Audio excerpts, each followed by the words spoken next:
have a great panel. Let me make a few remarks.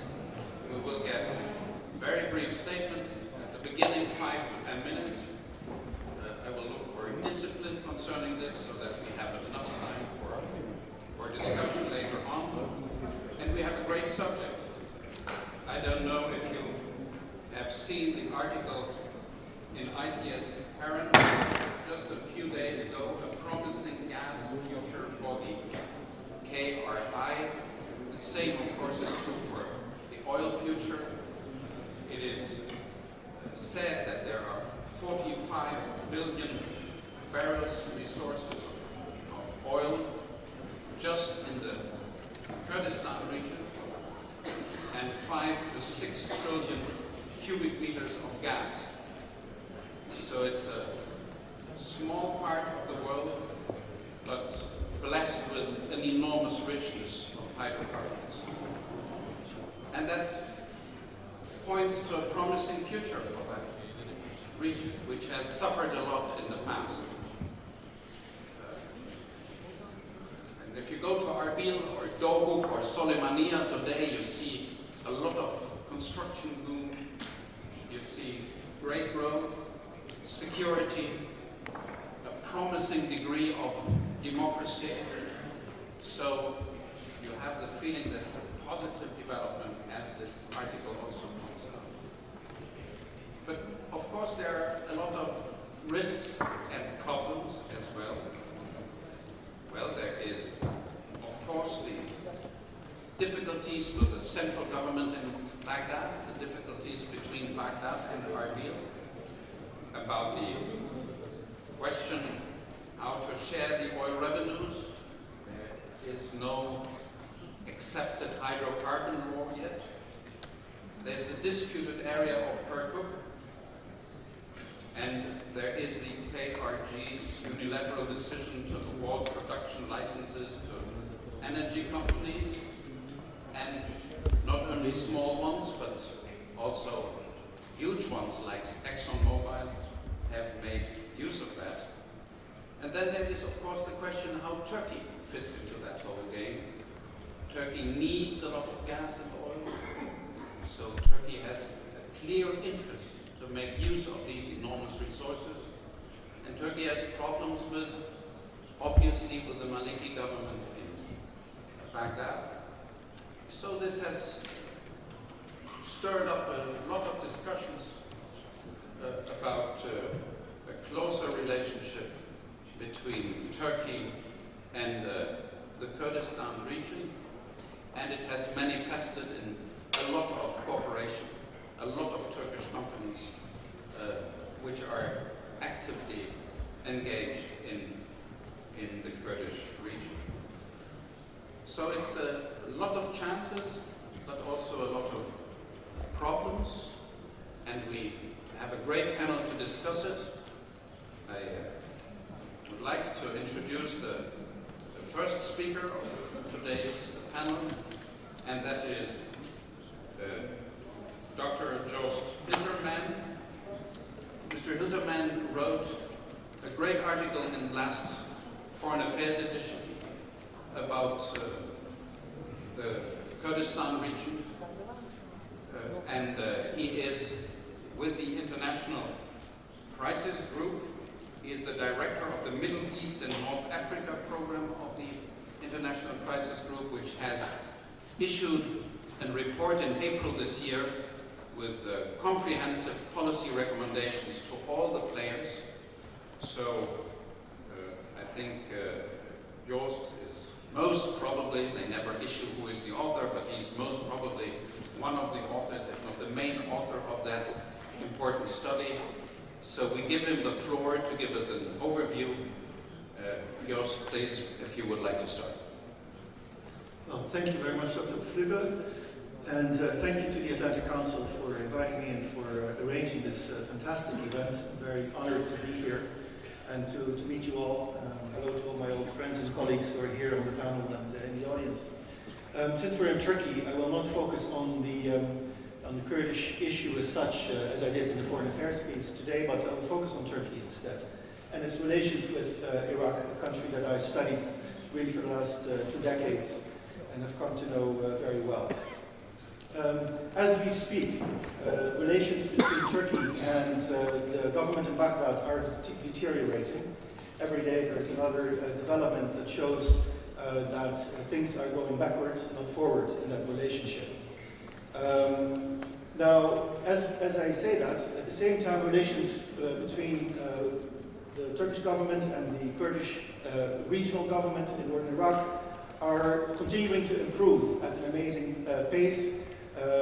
When first conceived in 2007, I remember talking with Dr. Fuad Hussein before it even started, and he was alerting me to the new development that was going to take place, and he was totally vindicated on this score. What Turkey has done is to unlock what is essentially a landlocked region in the world and open it up to economic development and to pursue the policy or strategy of complete economic integration of the Kurdish region and Turkey. So this has been a major development. Now, when originally conceived, at least from the Turkish perspective, this was meant to be a balanced policy where Turkey would improve its relations with both the government of Baghdad, which was at the time emerging from a sectarian war, and the Kurdish regional government. The Turkey's interests in Iraq historically have been to dam in Iranian influence. That has been the #1 priority throughout, and I would argue it continues to be so today. It has been to also ensure that the Kurds in the region, in the larger region, remain divided, because Turkey, of course, has its own Kurdish challenge, let's put it that way, and for that reason, it has pursued the territorial integrity of Iraq, both to dam in Iranian influence and to keep the Kurds of Iraq safely, from the Turkish perspective, ensconced in Iraq. And another interest of Turkey, which has developed really after 2003, when the opportunities were created, was to turn Iraq into a major source for oil and gas for the Turkish market, and Turkey playing a transit route.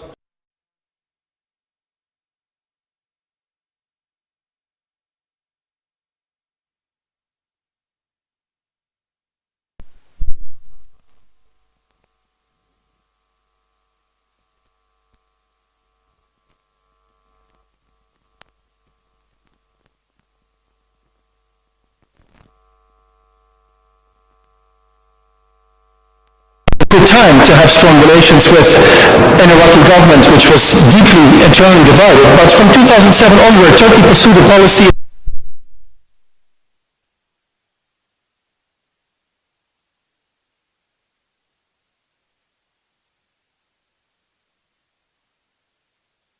Turkey switched and began supporting one side in these elections, and this was the secular Iraqi list headed by Iyad Alawi. That might have been a wise choice, but in hindsight it wasn't, because even though that list won the majority of votes, in the end it was Mr. Maliki who returned as prime minister, because he managed to gather enough seats in parliament to propel him back in that position. And so Turkey ended up being on the losing side of this particular political battle.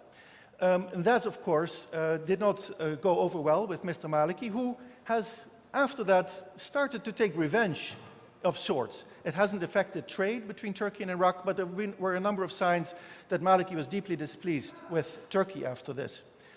But that was still one-sided. This became mutual over time. The next big change was something that was under nobody's control, but was the eruption of the Arab Spring throughout the Middle East and North Africa, and then especially the conflict in Syria, where the Arab Spring turned into a civil war, with Turkey, probably rightly, choosing the side of the rebels, as a result of which it was seen in Shiite quarters as acting as a Sunni power. And I know Turkey did not mean to act as a Sunni power, but the perception is there all the same, and it is very difficult to dispel. So from that moment on, Iraq had another gripe or grievance against Turkey. Then came the Hashemi affair at the end of 2011, when the Iraqi vice president was issued an arrest order. He managed to leave Baghdad at the time, and he has found shelter in Turkey. He has since been sentenced to death, not once, not twice, but 3 times.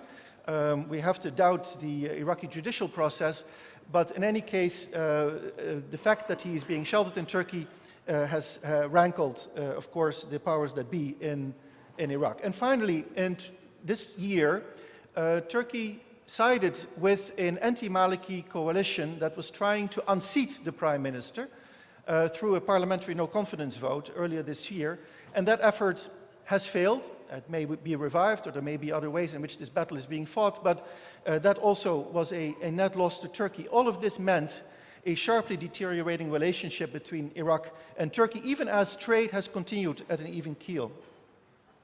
Now, Turkey's critique of Mr. Maliki is threefold. It is 1, that he is an autocratic leader, and 2, that he is sectarian, and 3, that he is an Iranian proxy.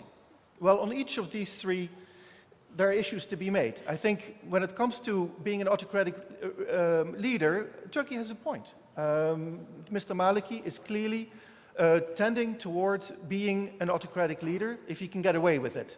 And so far, even though there are no real checks and balances in the Iraqi political system, there are still there's a diversified political scene, a very pluralistic scene, and there is a strong opposition to Mr. Maliki. Not enough to unseat him, but very significant nonetheless. And so Mr. Maliki cannot have it his way, but if given the chance, he probably would take it. On the sectarian front, there is no question that Mr. Maliki is sectarian, but I would argue that any leader in Iraq today, if he is not sectarian himself, he would not survive politically if he didn't use sectarian rhetoric and sectarian policies, because majority support among the political class, not among the population, but among the political class, remains deeply sectarian, unfortunately. And so Mr. Maliki, you can single him out, but that would be unfair to him in that sense. We would wish, though, for a better leader who would transcend these kinds of deep sub-national divisions. Is he an Iranian proxy? Here I would deeply disagree with those in the Turkish establishment who think so. I think Mr. Maliki has been balancing the various neighbors and the United States, and he is far from an Iranian proxy. And to argue so is, I think, to make a fundamental error in analysis. Regardless, it is okay to criticize the leader of a neighboring country. But I would question whether that should equate an effort to actually oust him as long as he is an elected leader and remains a democratically elected leader. Moreover, I would argue that it is okay to give up on a leader of a neighboring country if you don't get along with him, but do you have to give up on the country itself? Now, that's a big question, and this is how I want to end. The consequences of the current deteriorating relationship could be, 1, that the Iranians will win in Iraq and will extend their influence, because Turkey, until now, has played an effective buffer against Iranian influence, and by withdrawing from Baghdad and the south, it basically leaves the room open to spreading Iranian influence. It could lead to consequences in the oil and gas sector. Turkey, of course, has access to Kurdish oil and gas. That is great. Would it still have access in the future to oil and gas in the south? I mean, that would be a major loss, since the major fields in Iraq are in the south. And thirdly, could this eventually lead to the partitioning of Iraq? Could Turkish policy contribute to the breakup of Iraq by cutting a bilateral deal with the Kurdish regional government at the expense and by exclusion of the government in Baghdad? And the way that would happen is by the construction of independent pipelines, which in itself is not a bad idea, I think, but then the subsequent decision to allow the Kurdish government to export oil and gas directly to Turkey without the approval of Baghdad. This is not what is happening today. It could happen tomorrow. Maybe that is a decision to make. The question is, what are the consequences? Could it lead to the breakup of Iraq? Finally, this means that Turkey faces today a stark and a critical strategic choice. Either maybe as a result of the crisis in Syria, the consequences of which, the impact of which we don't yet know, either to redraw the map of this part of the Middle East and then live with the consequences, come what may, very hard to predict. And it might be the right choice. I'm not saying it isn't. Or to try to make Iraq work, despite the enmity that exists between the Prime Minister, Mr. Erdogan, and Mr. Maliki, and to try to bring some kind of reconciliation between Baghdad and Erbil and to help effect a new federal hydrocarbons law and a new arrangement in which the Kurdish rights in Iraq are fully protected. Thank you very much.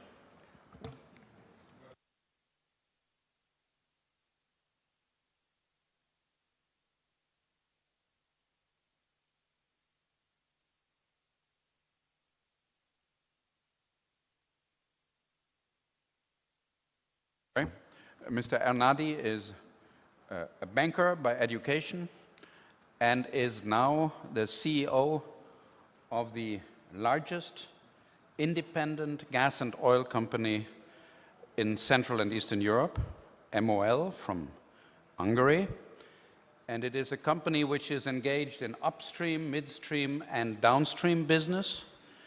And the mere fact that we have him, of course, raises the question whether MOL wants to become active on a larger scale in Kurdistan, and I'd be very curious to see your perspectives from Europe. Thank you very much. It's definitely not a common practice that a company from Central Europe is investing in Middle East and investing in sizable projects. Our story with the Kurdistan region of Iraq started in 2005, and since that we have acquired and we have invested in significant blocks. We have invested in Akribijal, which is 80% undiluted shares we have, and definitely we are the operators of that block. Then we have invested in Shaikan. We have 20% undiluted shares, non-operating, and in Knor Mor Chemcal, where we have 10% non-operating shares. You can imagine that these are real sizable projects, and these are really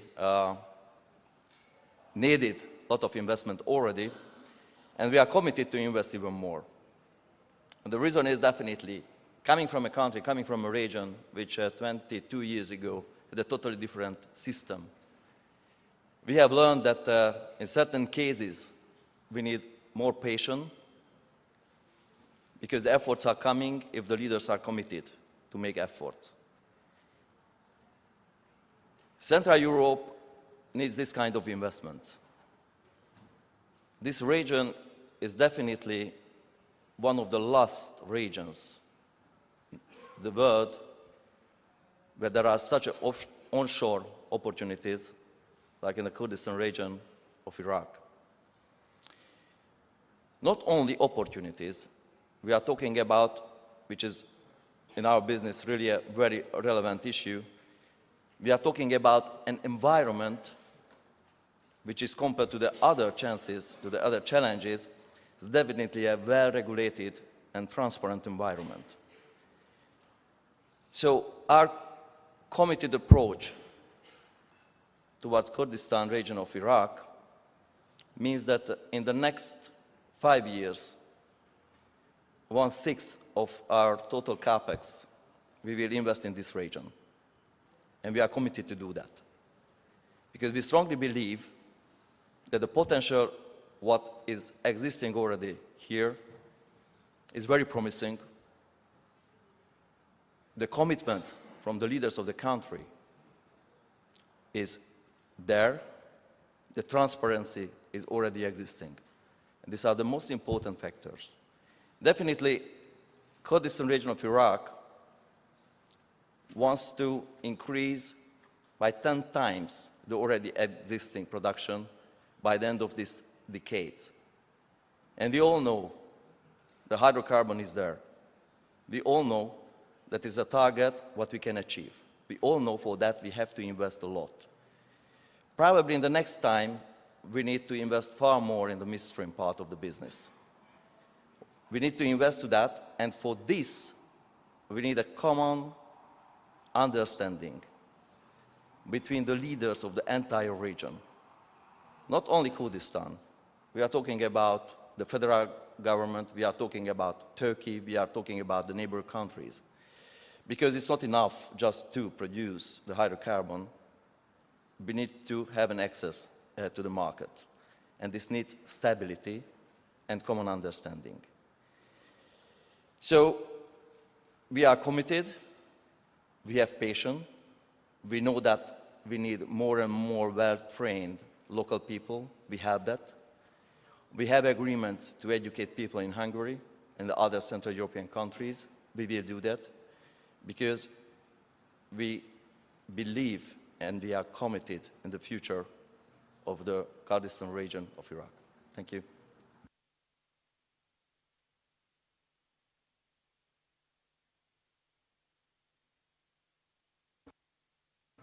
I think it's very important and very welcome that there is not only US and Turkish engagement in the Kurdistan region, but also European interest, as has been shown very strongly by our next speaker already, Tony Hayward.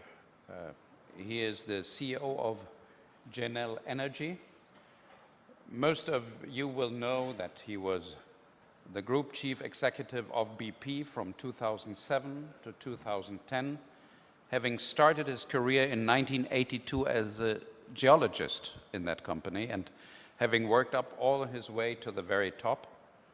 In 2011, he founded Valaris, and then there was this merger, this Turkish-British merger, and Tony is with his company on the forefront in Kurdistan, doing upstream business, and we are, of course, very curious to hear from you. What are the perspectives, your experiences from a practical point of view of a businessman who wants to make money and get out the oil that he produces?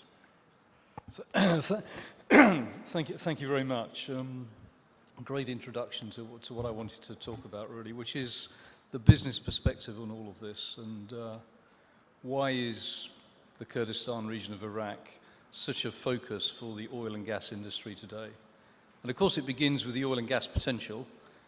It is arguably the last great onshore oil and gas province anywhere in the world to be fully explored. The United States Geological Survey estimate 45 billion barrels of oil and between 50 and 100 trillion cubic feet of gas to be discovered in this region. So there's a lot of oil and gas, but I would argue there's a great deal more than that. It is about the secure and stable operating environment that's been created in the Kurdistan region of Iraq. It's about the rule of law and sanctity of contract that prevails. It is about the minimal government bureaucracy and an administration that has embraced wholeheartedly the private sector. And it's about oil and gas contracts that are well judged in the balance between risk and reward, have encouraged significant investment over the last 5 to 7 years, whilst at the same time retaining 90% or more of the value of that investment for the people of Iraq. So the overall environment is very attractive from a private sector investment perspective. And the last 5 years has seen remarkable investment and exploration success delivered as a consequence of that. And based on that activity, the investment and the exploration success, the Kurdistan region of Iraq stands on the threshold of becoming a major contributor to global oil and gas supplies. Oil production capacity today is around 250,000 barrels a day. It will rise to 500,000 barrels a day by 2014, probably 1 million barrels a day by 2015, with the potential of 2 million barrels a day by the end of the decade. And in gas, the story is as exciting. Certainly before the end of the decade, there is the prospect of the Kurdistan region of Iraq providing 10 BCMA, 10 billion cubic meters a year, to the Turkish gas market. That is 20% of Turkey's current gas demand. Genel is absolutely intent on being at the heart of all that. We are the biggest investor to date in the Kurdistan region of Iraq. We've invested a total of $3 billion. Our Tak field is today producing 100,000 barrels a day. It'll be at 200,000 barrels a day by the end of next year. The Torquay field, where we're a non-operated partner, will be at 100,000 barrels a day at the end of this year and 200,000 barrels a day in 2014. And with our Miran gas development, we're aiming to have first gas into the Turkish market by the winter of 2015, and today we can see potentially 4 BCMA, 4 billion cubic meters a year of gas into the Turkish market by around 2016. So I think to summarize that despite the complexity of the politics of this region, there has been, through the leadership on the ground, an enormous amount of activity that has taken place that has created, in some senses, a wall of oil. And that wall of oil is going to grow over the coming years, and I have tremendous confidence that it will find its way to the market. I'm not going to speculate on the politics that will prevail in the intervening period that will allow that to happen, but there is nowhere in the world where that volume of oil remains stuck because politicians can't come to an agreement. I think the same is true for gas. And as far as the business people on the ground in the Kurdistan region are concerned, our purpose is to get on, do activity, put in place infrastructure in the belief that that will create the breakthrough that we are all looking for. I'm going to stop there. Thank you very much. Thank you, Tony. I'm now turning to James Franklin Jeffrey, who is a great American diplomat, having served as US ambassador to Albania, to Turkey, 3 years in Turkey. He was Deputy National Security Advisor. And then he was, in a very decisive period, US ambassador to Iraq in 2010 to 2012. So there is hardly anybody who knows more about the region, has a great perspective on the issues that we have discussed here, has talked about them in panels and published. So, James, we're happy to have you, and the floor is yours. The mic, please. Thank you, Dr. Pflüger. Fellow panelists, ladies and gentlemen, it's a delight to be here. It's a delight because this subject is so important and so near to many of us. I'll be speaking today as actually a former U.S. government official, but I'll try to reflect as best I can the U.S. position when I was in government, which I think is still the position today, and well salted, I hope, with some of my own views on everybody else's positions. I agree with everything that Tony Hayward said about the potential of Kurdistan. It's very important that this oil and gas be developed. It's in the interest of the people of Kurdistan, the people of Iraq, the security of the region, and it's in the interest of the U.S., Turkey, and other countries, and not least the international oil companies who are taking the risks and investing in it. So we might ask ourselves, then, why are we all here? This is self-evident. The reason is, and we've alluded to this already, to go back to what we heard this morning. Two of our Turkish introductory speakers, Minister Yildiz and Ali Babacan, talked about the intertwined relationship between economics and energy and politics. That's true throughout this region and throughout the world. But this region is special, and again we can turn to one of our introductory speakers, Zbig Brzezinski, who talked about how volatile this region is. As one who spent about 20 years in the region, nowhere is it more volatile than in and around Iraq, particularly right now. So therefore it's important to look at the political, geostrategic, and even military and diplomatic aspects of what should be and what can be, I want to underline can be, a very promising energy and economic development. The basic problem that we're dealing with here is a disagreement between the Kurdistan regional government authorities and the central government in Baghdad about how to develop hydrocarbons in Iraq. There are many aspects to this thing, some of them technical and legal in nature, but basically they come down to two. First of all, to what degree should, based upon the Iraqi constitution, which is quite forward-leaning on regional cooperation and participation and even lead in some new fields, regions and provinces take the lead in developing hydrocarbons. The second question is one of to what degree, in line with the Iraqi constitution, that oil is the sovereign right and ownership of the Iraqi people, can various contracts allow more flexibility in bringing in foreign firms? There's been debates about this at least since 2007, but it goes back to the Constitution in 2005. But underlining this debate about hydrocarbons are even more basic concerns that anyone who's lived and worked in Iraq is familiar with. First of all, the representatives of the Kurdish regional government here today can talk eloquently about this. There is a great concern, even fear, that the bad times of the past could return, times when Baghdad committed aggression and oppressed the Kurds, where America had to intervene with Operation Northern Watch, and eventually this was one of the major reasons that we intervened in 2003.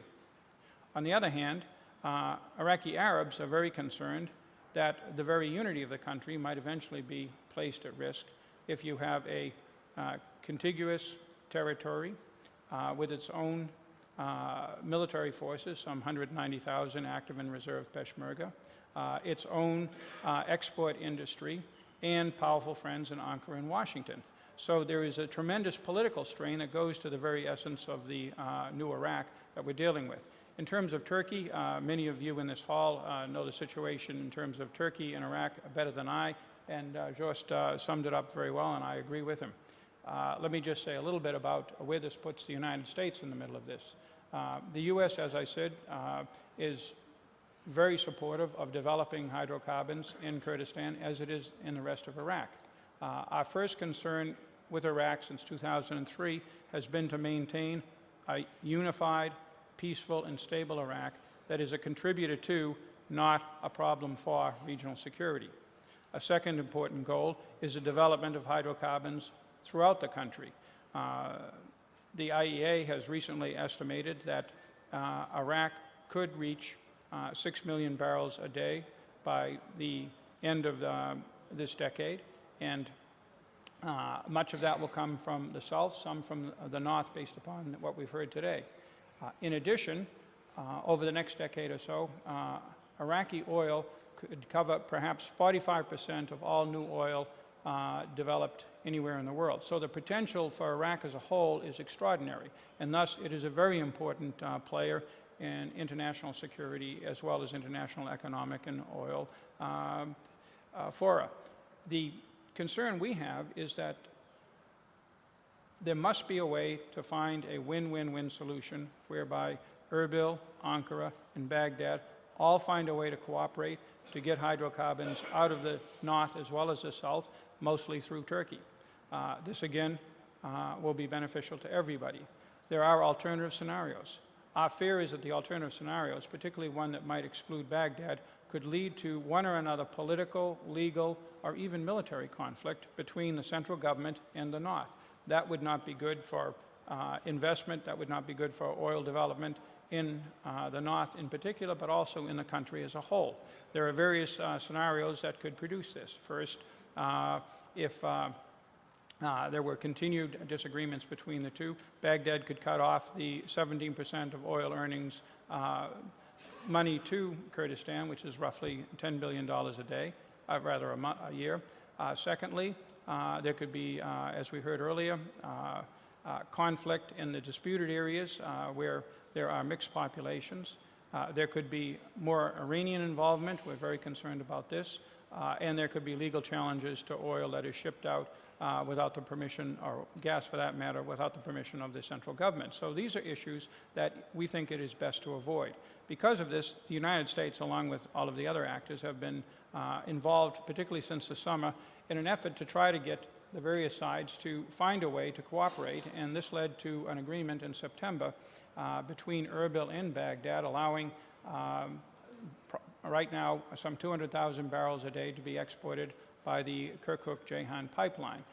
There are many steps that need to occur for this preliminary agreement to be made permanent, and in particular for ways to be found to document and then to fund the costs of the oil that is being exported from Kurdistan. This is a very important and encouraging development, but it needs a lot of help. It needs a lot of support from all sides involved.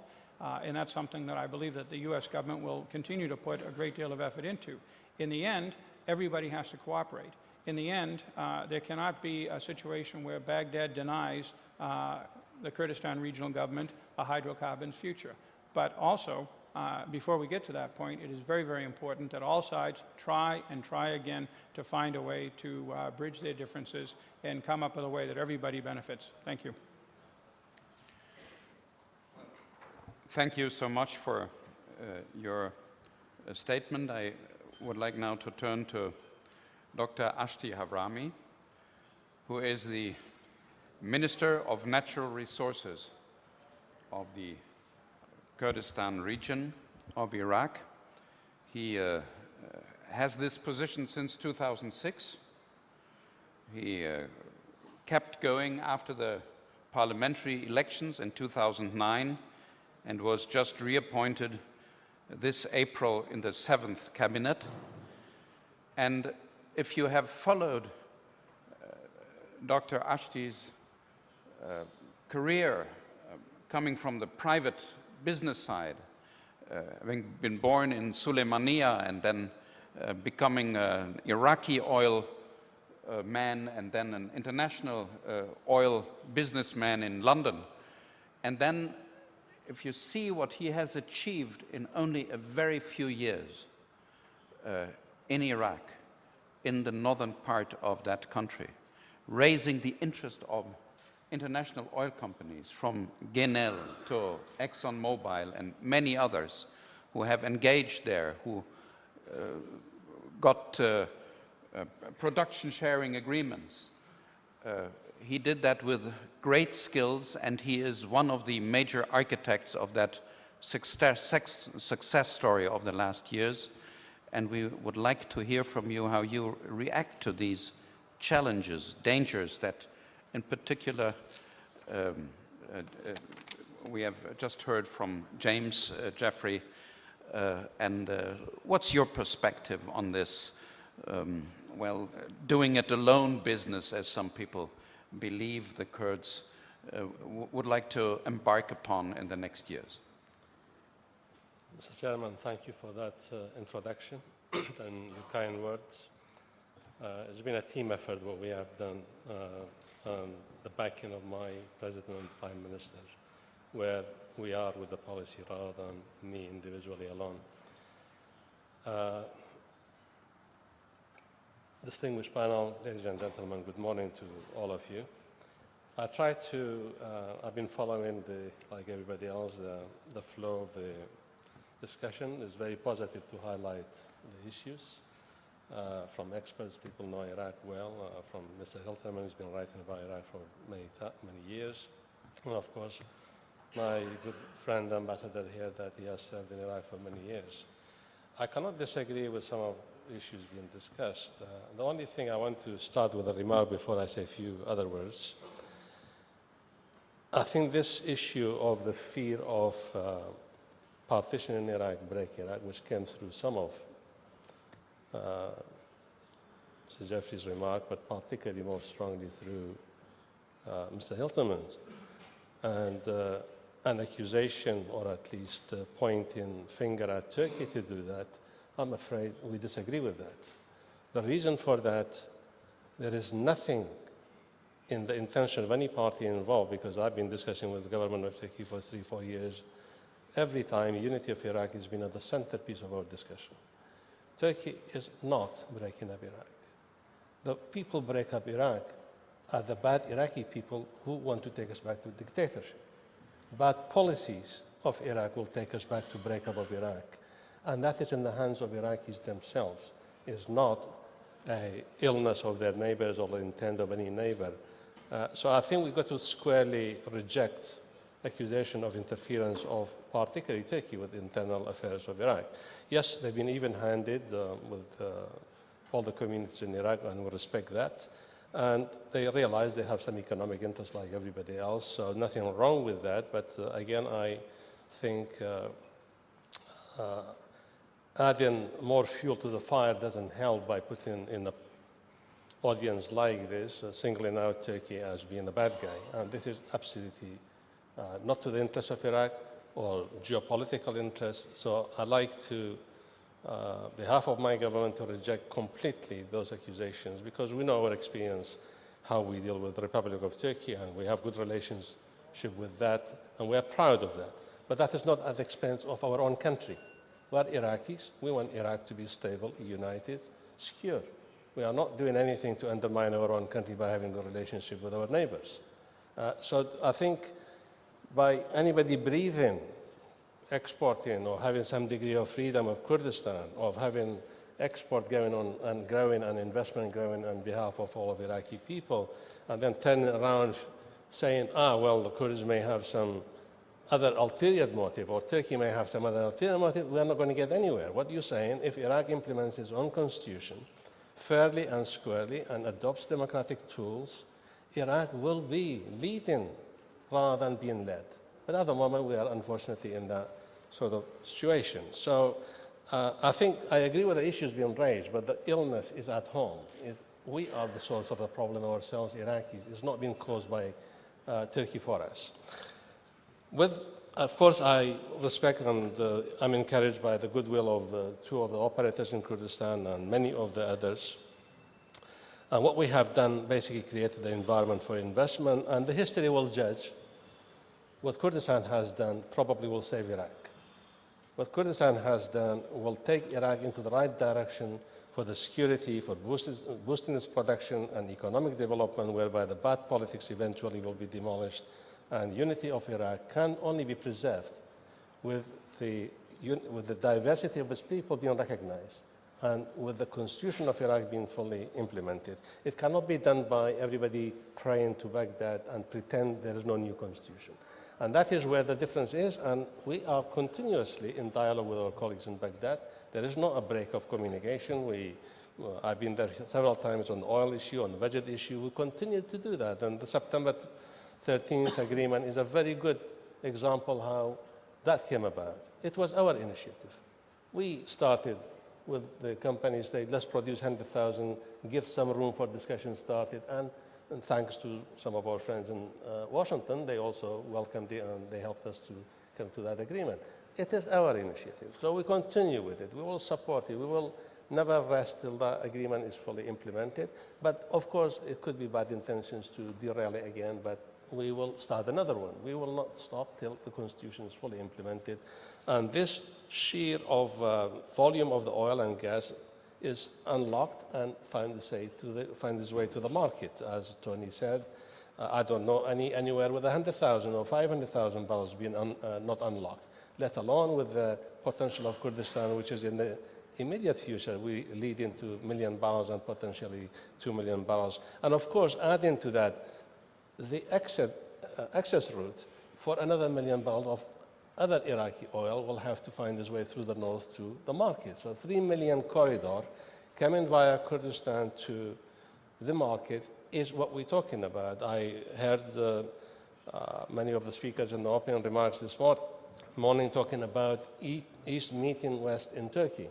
How right that is. But I would say in a small way in Kurdistan too, because we are actually part of that 3 million barrels through Kurdistan finds safely through Turkey to the international market.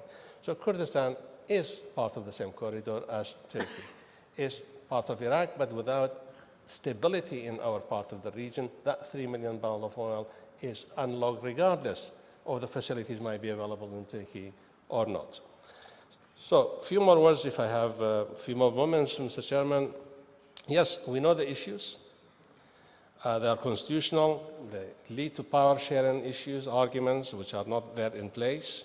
Revenue sharing, which is an important pillar to share the wealth of the oil, then all the other technical issues, the oil law and the rest of it, will become easier to manage to exercise the constitutional issues as defined by the people who wrote the Constitution. So we are in the transition period. There is still some democratic form in Iraq. Our new election is on the pipeline in Baghdad, so we have to be a little bit more patient. I think the politics eventually will follow the good practice economical side. Of course, there's geopolitical issues around us, which are not under our control in Iraq, Syria and other issues, embargo on Iran and so on, and Arab Spring. So all of these feed into some uncertainty, but not all of them actually are under the control of what we do within Iraq. But those issues are contrasted by the sheer opportunities.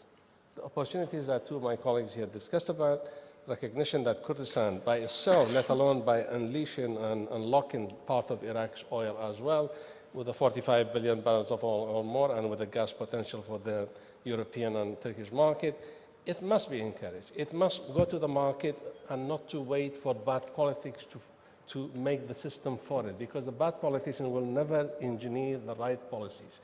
But by showing by example, by leading by example, by creating the opportunity, by creating the facts on the ground, some of those politicians will go by the wayside. In fact, we've shown that by example, the 250,000 barrels per day we put in the next budget. Why we now talking, all of us in Iraq, about that 250,000 and how to be paid, how to be legally exported, is because it is there now. So if you continue with that policy, effectively our million barrel and infrastructure to be built around it will come into that discussion. But if you do nothing, had we waited for the last 7 years, waiting for people to agree on hydrocarbon or something, I'm afraid we would not be talking about 45 billion barrels of oil, maybe even 1 billion, not any gas would be talked about today. So what we have done, despite the bad politics and arguments between, call it Baghdad and Erbil, is actually we've done the right thing to actually highlight that the very conference we are in about focus about Kurdistan is actually the sign that we've done something right. That doesn't mean we should ignore the problems. The problems are there to be sorted out. But I think one more issue I'd like to give my opinion on. Two of the speakers talked about issues between, apart from set Turkey aside, but internal politics of Iraq between Erbil and Baghdad, Erbil-Baghdad. I'm afraid is no longer that. It's actually bad politics, good politics. It's about democracy, it's about the sharing the power and the wealth of Iraq, and many, many other communities in Iraq, many other provinces, from the north to the south, they're demanding the same thing as KRG was demanding a few years ago. So it's no longer actually, really, if you look at Iraqi politics and where the issues are broader than Kurd-Arab. Hopefully that will never become an issue. And it's different between, it's no longer Kurdistan alone with the rest of Iraq. It's basically, there are many issues of a common ground for all of us in Iraq. Yes, maybe some selective issues are very much between Kurdistan and Baghdad, such as Article 140, for example, and our colleague is very much expert on that, and maybe even to some extent hydrocarbon law. But when it comes to revenue share and other things, power share, democracy, all of that, all Iraqis are concerned about all of those issues. So what I'm saying, the opportunities are matched, maybe are greater than the issues surrounding those opportunities. Therefore, the opportunities, I believe, will lead, and the issues around in those issues we talked about one by one will be demolished, and some of them then have to be negotiated out. For example, export. Oil export will happen. This million barrel will get to the market. It will get to the market. Our preferred route would go via Turkey. Private sector, let them build a pipeline. The political piece to connecting it together can wait till the politicians are right. But the pipeline, when it's built and ready to go, politicians say, well, there's million barrels to go. This piece of pie to connect between the two countries, let it connect now. But if you just say to make all the decision, everybody agrees on it, it will be another 5 years. So this is a pragmatic approach, what we've been doing business in Kurdistan, and we continue doing that. And this is not at the expense of our colleagues in Baghdad or the rest of Iraq. The revenue belongs to all of us. Anything we're doing, creating wealth for the rest of Iraq. And it's not for us shifting all the things to Turkey, is we're doing it for ourselves. Yes, Turkey has an interest to actually for our contractors and like every other 50 companies working internationally, including half dozen top companies in the United States. So if it's good enough for the United States, why is it not good enough for Turkey?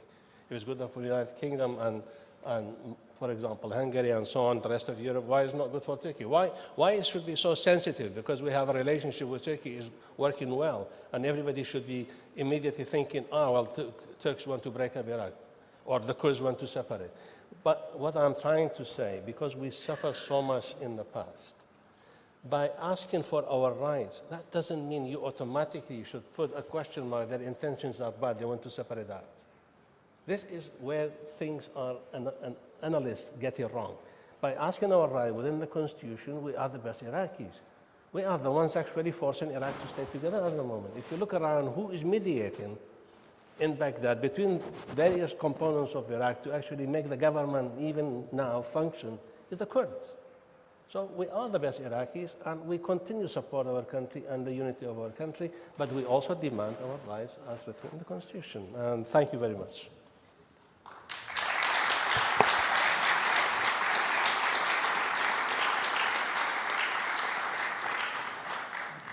Well, thank you very much for that impressive statement. I think 3 points are clear, and we should perhaps not try to dispute them today, but concentrate then on how we concretely proceed. Clear is the enormous potential of the Kurdistan region. Nobody disputes this. Clear is, and we just have heard that with very strong words from Dr. Ashti, there is no intention to do it alone, to separate. And we perhaps as foreigners should not stir up those suspicions, but understand that the Kurds who just developed for the first time their country and with enormous speed cannot have an interest in instability, because it would bring all the energy companies to leave. So they do not have that interest. And the Americans and the international community, and definitely the Turks, do not have that interest either. So we all discuss on the basis of the Iraq as it stands today and don't want to change it. And the third thing, which is undisputed, and I think Tony made that very clear, is there is gas and oil, and it will find its market. There is no doubt about it, that a country like Turkey, with that huge need for gas and oil and energy to build up its growing economy, that this country will get and exploit, together with the Kurds, these enormous richness. So what we have to do now, and perhaps concentrate on, how can we bring forward a carbon law which is acceptable to everybody? How can we do work on all sides to encourage the partners to find a way to bring out gas and oil from the Kurdistan region as fast as possible to the world, without, in any case, endangering the existent state of Iraq. And I ask, first of all, the panel, if someone of you want to react to what has been said before. If not, I would turn to the floor, and especially would like to encourage our Turkish friends here to speak out, because Turkey is not represented here in the podium, but we talked a lot about Turkey's intentions, and therefore I'd be happy if we get some Turkish speakers as well. But you're the first, please. If you be so kind to briefly introduce yourself. Sure, my name is, you can hear me, right? No? You can hear me now. Okay, my name is Barçın İnanç. I'm a journalist from Turkey. I'm Hürriyet Daily News, the English language. One question to Mr. Hiltermann. Do you think that one of the consequences of Turkey's approach towards Maliki has been to maybe push Maliki towards Iran? Second, how do you think we can get out of this stalemate? Do you think that Turkey will be revising its policy towards Maliki? Or do you think it will wait for Maliki to go, if you think he's going to go? And also, is there a personality problem there? I mean, does the problem goes beyond Maliki? Because from Ankara's point of view, they don't have a major problems with the Shiites in Iraq. It seems that there is a problem with the person. And with Mr. Hawrami, thank you very much for this clear-cut messages. But the Turks and the Kurds, they have not always have had the best of relations. We're talking about a country here that 10 years ago didn't even accept the existence of Kurds. And 5 years ago, you couldn't even talk to a Turkish government about Kurds selling their own oil and gas. My question is this: what makes you so confident to become so dependent on Turkey? Because I think Mr. Hiltermann was saying that Turkey was on a position of unlocking a landlocked country. So this means that Turks can lock the landlocked country as well. The tides could change. Maybe Mr. Maliki can go, someone else can come. So my question is, what makes you so confident of building up this very in-depth relationship and cooperation with Turkey? Because you have no other choice, or because you think that the improvement has come to such a point that it's irreversible between Turks and Kurds? Thank you. Should we start with the letter question? Sorry.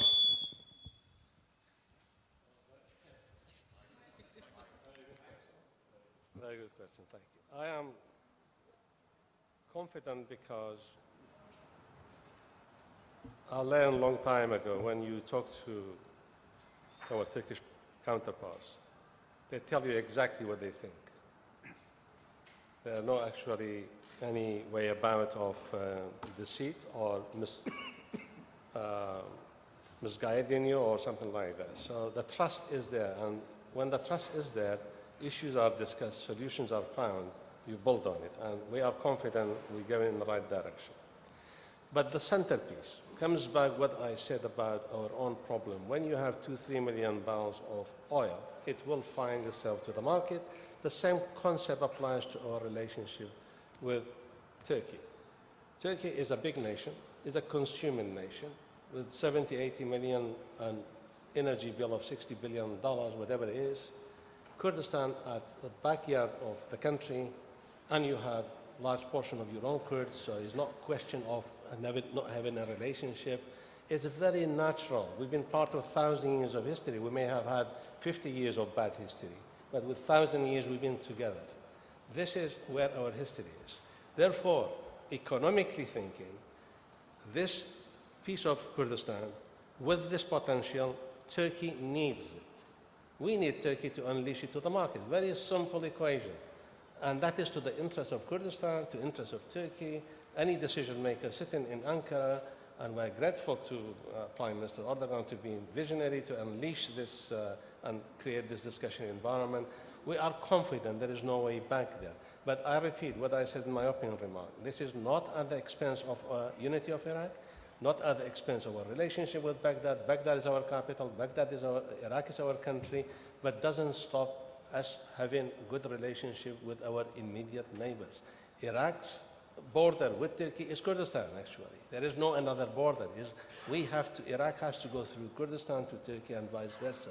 So we need to have that good relationship for our own economic interest in Iraq, and therefore we are catalysts for that, and we're confident there is no turning back on that. Thank you.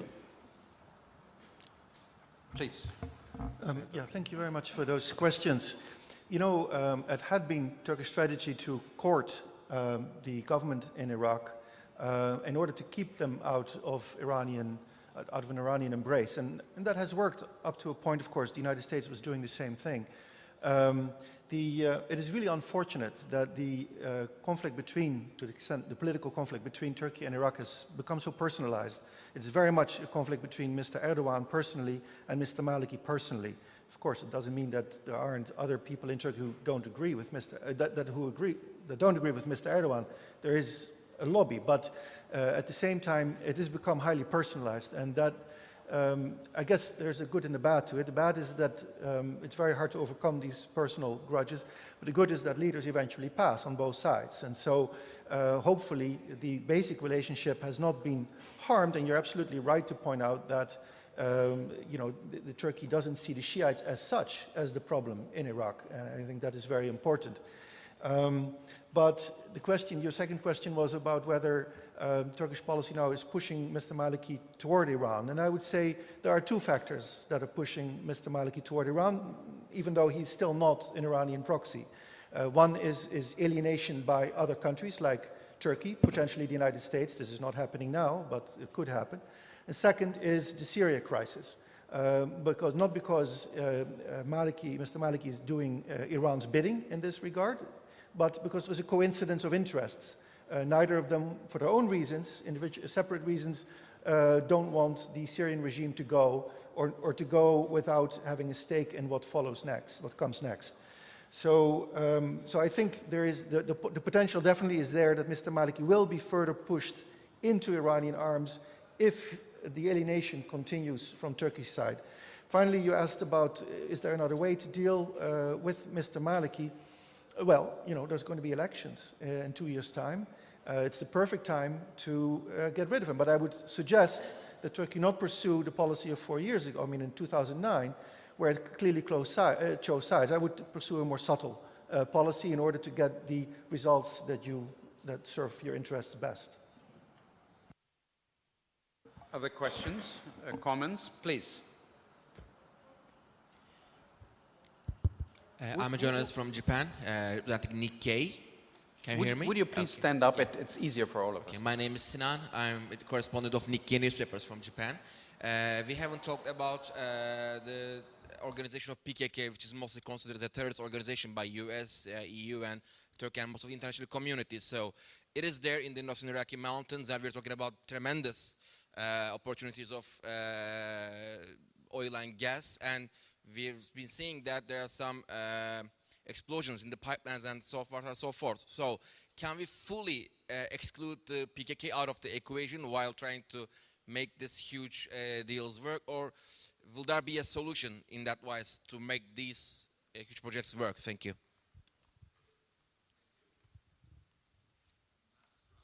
So do we have other questions? If there are other questions or comments, we should take them right now because we have lunch soon.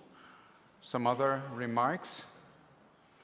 At least not yet, so who wants to answer? Please, James.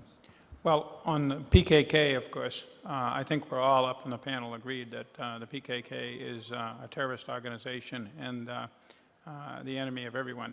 But I would like to get back to two of the points you asked. You assumed we agreed with you on your 3 points. I would, to some degree, challenge two of them. First of all, my colleagues to the left and right have basically said if you build an oil industry, the politics will come. If we're talking about capital gains tax adjustments or tweaking depreciation allowances, that's one sort of politics.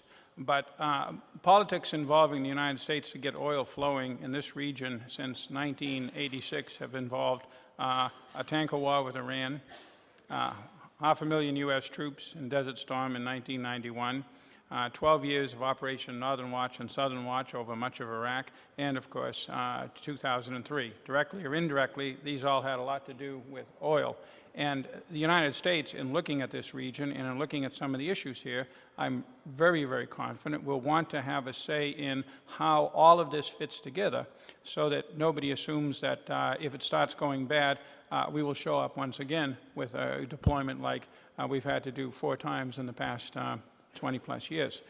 The second thing is the issue is not whether one accepts the unity of Iraq. I think everybody does. The issue is whether policies will be pursued that could inadvertently and almost accidentally challenge that unity. And one of them, and I'm not an expert in oil export policies, but from what little I know, if a part of a country with the support of a adjacent country exports oil without the concurrence, approval, whatever, of the central government, you have an unusual and tricky situation. I won't say dangerous at this point because that's where politics can come in. That's an unusual and tricky situation, would have to be very carefully dealt with by all parties involved, Baghdad, Erbil, and Ankara, and everybody else who is interested in the oil coming out and the place staying stable. The comments in the panel concerning this question? Please.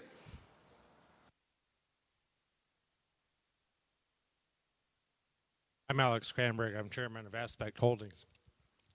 And I find it unusual as an American to think that it would be considered an unusual and tricky situation for private parties or state entities to export oil without permission, for example, of Washington, D.C. I'm curious why the United States, of all countries, having come together as a group of states with state militias and fully state-owned oil lands, cannot help persuade people in this region that stability, in fact, can come from state rights, from regional rights, and not despite them.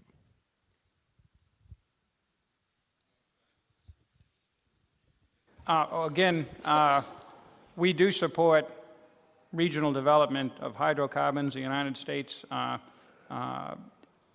was an active advisor to the 2005 Iraqi Constitution, which lays out, particularly for new oil, a very broad authority for regions and provinces to have a, quote, together role with the central government in that. So there's no disagreement. But again, in fact, if you want to export gas or oil from the United States, you have to go to the central government and get permission to do it. Well, perhaps you allow me a comment to what you said just before, and that is the key issue we discuss here.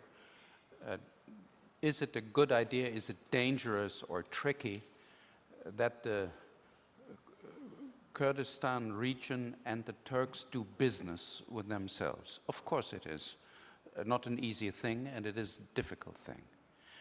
On the other hand, I've been working in this region for quite some time now, and for me it's still almost a miracle that Turks and Kurds cooperate so closely and trustfully with each other within the Kurdistan region. So many businesses, so much relationship. Erdogan inaugurating the international airport of Erbil, both against PKK, to take up that question.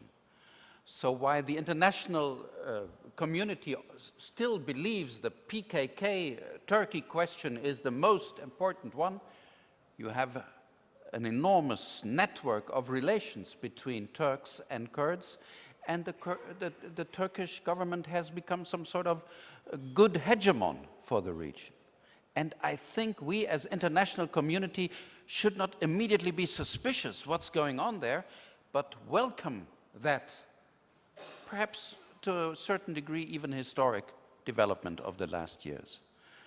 But Tony has a comment, and we can, and then I give the word to Mr. Hawrami for a last word. A reflection on, without taking sides here, where blame lies in this continuing saga. If you look at the history of the last couple of years, at the beginning of 2011, Erbil and Baghdad reached an agreement to export oil from Kurdistan, to sell it on international markets via SOMO, and for Baghdad to pay the Kurds their share of the rent. And Kurdistan went ahead and exported, and the problem was they never got paid, and it broke down. And we've now, 2012, restarted. We have an agreement that says the money will flow. And in the last 24 hours, we've had Baghdad again say, well, actually, we've changed their mind. And I think, one of the issues to me is, as we interrogate this, about, which side of this continually breaks this agreement. From my understanding, Kurdistan has not said it wants to export independent of the central government or do anything. It's been very happy to sell its oil through SOMO on the international markets, provided it's paid. The problem is it's not paid, and it's been consistently Baghdad that's broken the agreement, not the people in Erbil. That's just an objective perspective from a businessman, not a politician. Last speaker in the panel is Dr. Ashti Hawrami. Well, thanks for that. I maybe touch a little bit on what Tony said. The current agreement we have was initiated by KRG. We're proud of it and we continue supporting it. Yes, we are concerned about negative reactions or negative statements coming elsewhere. But the agreement was signed, supported by Council of Ministers in Erbil, Council of Ministers in Baghdad. From reports we have, the Prime Minister Maliki himself was fully supportive of this. And the people came to the negotiation. They had full authority with 6 senior people, including myself in behalf of KRG. We all signed the document. And under that document, there are provisions for any disputes or any misunderstandings to be resolved. So anybody actually making statements who was not part of that history, if you like, perhaps basically is misunderstood or doesn't understand the nature of the agreement. I don't know what the reactions of Baghdad. I haven't heard the last 24 hours. But from our point of view, we're committed. But Tony is right. At the end of the day, if the payments for some reason are interrupted, hopefully they are not, then yes, we'll create uncertainty and we'll create eventually another stoppage, will be regrettable and will be bad for Iraq. But let us not forecast the gloom. Let us be positive. Let's assume that Iraq recognizes 250,000 means 10 billion pounds to the balance sheet. It means a lot of money. And the bad politics or somebody doesn't really want the 10 billion and wants to still kill it, hopefully we'll not have that voice to prevent it. So from us, and we continue asking our contractors goodwill, Tony, as ever, to stay supportive. Of course, if you didn't get paid, it's a different scenario. What I want to really touch on, I don't agree with Mr. Jeffries says or anybody else actually on the panel. I wish life was as simple as that. You sit down in a room and say, this is a constitution, let's sort it out, let's agree, and let us do together. Okay, we did that. In 2006 and 2007, I was part of a committee to write the law. And I was probably one of the key people sitting locked up in the room to do it. I did a draft. Essentially, they did not want to implement it. There's a saying that you could take the horse to water, doesn't want to drink, what are you going to do? I have a constitution, doesn't want to implement it. I agree on export payments, doesn't want to pay for it. That's the previous one. You agree, agreements have no meaning. What is written on the paper has no value. Now the question, if you take that on its value, the option for Kurdistan, just continue begging and wait for another 10 years for this to happen, may never have come, or exercise your right within the constitutional boundaries and create the facts on the ground to get the bad politics out of the way. I am firmly 100% in the latter category, and we continue to do exactly that. We believe Kurdistan will eventually lead the way to not just actually prosperity of Iraq, to unity of Iraq, because at the end the revenue creates the security of Iraq, and we need that. So be patient with us, be supportive, but please don't be suspicious about our acts. We have no any desire breaking Iraq, no desire to steal $1 from Iraq. We only want our 17% from even our own effort. 83% goes to Baghdad. So we're doing this for Iraq. We are good Iraqis, supportive, and Turkey has nothing to be ashamed of. Turkey has done the right thing to be supportive of Kurdistan. It's at its own boundary. We share history. It's not at the expense of Baghdad. And I don't want to personalize the issues about Mr. A, Mr. B, and this is not particularly the platform for those things. I believe a lot of this will be in a year's time. We'll be sitting in a room like this. A lot has passed, and a lot of new things will be more positive things, hopefully, and maybe some negative things, hopefully not, will be there to affect us. So thank you for this session, recognizing, particularly dedicating to Kurdistan's oil and gas, Kurdistan of Iraq, and hopefully next year we'll be talking about planning for 500,000 barrels export. So this is an important thing I'd like to talk about, rather than somebody's statement negatively this way. Yes, we have to pay attention to it, but ultimately, creating the results, it will be where actually the solution lies. Thank you very much.